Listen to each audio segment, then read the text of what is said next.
தங்க கட்டிகள் மோசடி குறித்து புகார் அளித்த நபரது மகளின் முகத்தில் ஆசிட் வீசுவோம் என்று மிரட்டல் விடுக்கப்படுவதாக கோவை மாநகர காவல் ஆணையரிடம் புகார் அளிக்கப்பட்டுள்ளது.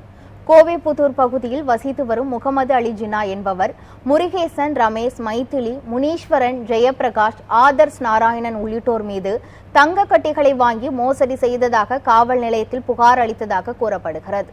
இந்த நிலையில் முகமது அலி ஜின்னா மகளின் முகத்தில் ஆசிட் வீசுவதாக சம்பந்தப்பட்ட நபர்கள் மிரட்டல் விடுத்ததாக காவல் ஆணையர் அலுவலகத்தில் அவர் புகார் அளித்தார்.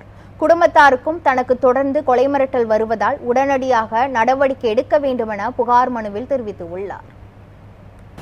என்னுடைய கிளைண்ட் கிட்ட இருந்து பார்த்தீங்க அப்படின்னா 10 தங்க கட்டிகளை வாங்கிட்டு விற்பனை செய்து தருவதாக எடுத்துட்டு போயிட்டு ஏமாத்திட்டு மோசடி செஞ்சிருக்காரு.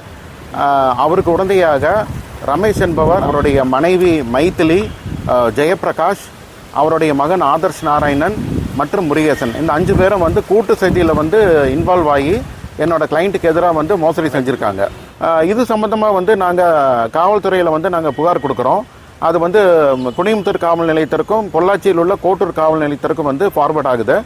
அது சம்பந்தமாக பார்த்தீங்க அப்படின்னா எந்த விதமான நடவடிக்கையுமே காவல்துறையில் எடுக்கலை. எந்த விதமான நடவடிக்கை எடுக்காமல் ரொம்ப மெத்தனமாக நடந்துக்கிட்டதுனால நாங்கள் யார் மீது புகார் கொடுத்தோமோ அவங்க சார்பாக எங்களுக்கு த்ரெட்டனிங் கால்ஸ் வர ஆரம்பிக்குது. காவல்துறை கொஞ்சம் நடவடிக்கை எடுத்து என்னோட கிளைண்ட்டுக்கு தகுந்த நடவடிக்கை எடுக்கணும்னு நான் கேட்டுக்கிறேன். இது ரொம்ப ரொம்ப ஆபத்தான ஒரு போக்கு, ஆபத்தான ஒரு வாதம், ஆபத்தான ஒரு பார்வை.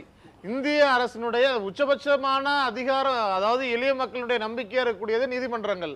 அந்த நீதிமன்றங்களுடைய செயல்பாடுகளுடைய குரல்களை நெருக்கக்கூடிய வகையில இந்த மாதிரி கருத்துக்களை பதிவு பண்றதை நான் மிக வன்மையாக கண்டிச்சுக்கிறேன். காரணம் என்ன அப்படின்னு சொல்லும்போது, நீங்க என்ன வேணாலும் பண்ணுவீங்க, எவ்வளவு அதிகாரங்கள் மாநில அரசு அந்த பெடரல் சிஸ்டம் அப்படிங்கிறத உடைச்சு நொறுக்கக்கூடிய எல்லா வேலைகளையும் நீங்க செய்வீங்க.